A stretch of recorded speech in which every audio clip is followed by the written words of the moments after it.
Okay, everybody, so this is my spoiler review of Fear Street Part 1, 1994. This was directed by Lee Yenyek and written by Lee Yenyek and also written by Phil Grazaday. Okay, so I have so many conflicting emotions about this film. I was super hyped about it, and what's so interesting about this film is that it has such amazing elements of suspense in it. It has great shocks in it, and it also has really good twists in it. And I also think that it being a slasher horror, it's hard to pull off those sequences without getting bored during them or getting repetitive. But I think the strongest thing about this film is how well it does its sequences with the killers in them. Now, where I had some issues, it was more evident in the beginning of this film, was some of the songs in it. I thought all the song choices were good, but they were too close together and really jarring. There's a scene where our main character of Dina's on the bus, and it goes from Insane in the Membrane to Creep by Radiohead to a somber song at the memorial service, literally within 30 seconds of each other. So that was just way too crammed in and felt just like it was forcing things in really quick. You also feel that just with the editing through this film, and it's so hard when you judge editing, right? Because you don't know if it's really on the editor or if it's on the lack of coverage that the director had gotten. And you see a lot, you know, these things I just noticed, they kind of are blaring a little more though in this type of movie where things aren't syncing up right and there's a lot of continuity errors in the editing. That could also be, you know, a continuity script supervisor mistake. There's a lot of reasons that can happen, but again, things just don't match right. So there's just a lot of bizarre editing in this film. But what I really enjoyed about this story was it's really good as a first movie. I think it's refreshing that it's a trilogy that goes in reverse. I think that's cool and unique, especially for this genre. And I also think that it's really doing a good job at building the story about the witch and the lore and kind of getting you hyped for the next film. And then the film, even after that, when we go to 1966, with this pastor we hear about. And there was moments that work so well, scenes that work so well in this film that remind you of other films you've seen before. You'll feel that Scream vibe in that scene with Dina towards the beginning where the doorbell keeps ringing and the killer outside is watching her and stalking her, and then it goes to Kate's house. I thought that whole sequence felt such like a love letter to Scream, and it worked really well and was really effectively done. And there's a nuance to it where all the pacing is really on in these type of intense sequences to really make you feel on the edge of your seat. And I also felt one of the standout moments of suspense was actually towards the end when they're connecting all the dots while they're in this room and the killer's trying to get in and they're figuring out that Sam needs to die. It felt like the scene from the Goonies with the bone organ. That's how intense it was, because you have these characters trying to quickly figure out a puzzle in their brain while something's trying to kill them. So I thought that was a standout scene for me. Now, where I'm really conflicted is Simon a good comic relief, or is he over the top? Is he try hard?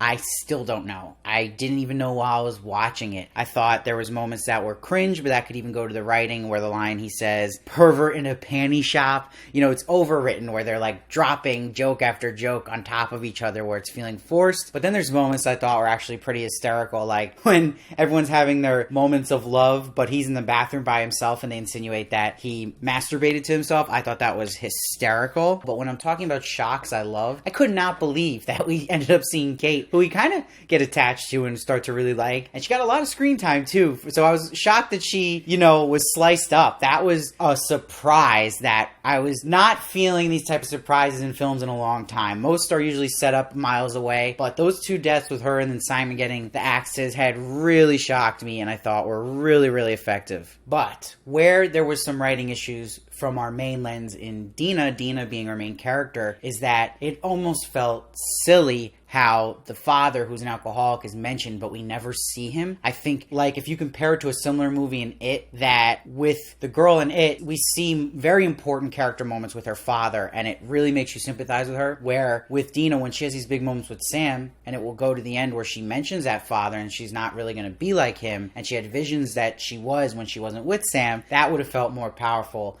if we just had a moment to meet this guy and kind of really see it from Dina's lens, what she's going through. So that was frustrating. And I also thought what was odd was in the beginning, they had Dina and Josh feel like siblings, but I felt like middle of this movie, they forgot they were siblings and it didn't feel that way. In particular, I think a big missed moment of that was, that took me out of the film, believe it or not, was when Kate kissed Josh in front of his sister. You know, and Dina has no reaction. Like, that is something that a sibling would always have a reaction to. So So that was weird. I just felt like there was a point where like it wasn't played like they were siblings enough. It was very odd to me. And I did like that it was campy and it knew what it was, but that still doesn't let it get away with some really just not great cliches. And one of those big ones is the CPR revival that happens here, where Sam spits out the water and you're waiting for her to get back to life. It's done to death in films. It's like a no.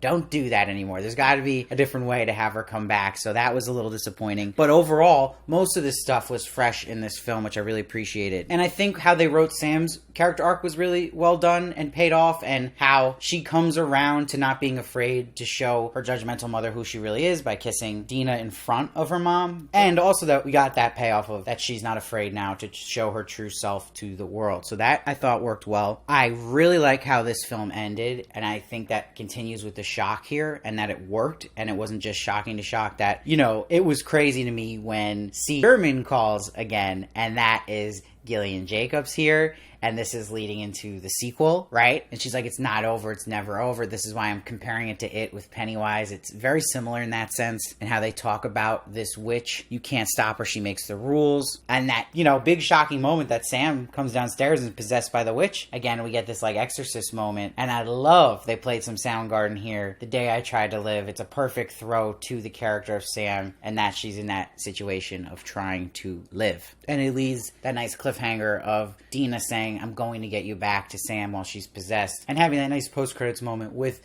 Gillian Jacobs' character, and that we're going to see her younger self in the sequel here, so it hypes you up for that, which is next week. Also, going to this music I love in this film that they've chosen, not just Soundgarden, but even opening the film with 9 Inch Nails is never a bad choice. Also having Garbage, and I love this White Zombie credit music they use. They also use in the trailer. I think it's a perfect feel and vibe for this trilogy. But I'm one of those people out of horror subgenres. Slashers are my least favorite. A lot of them I feel get repetitive. I get sick of it. I don't feel the suspension I need to. But what the bright spot of this film is, that is its main goal, is to be a good slasher horror film. And I think it is a very good slasher horror film.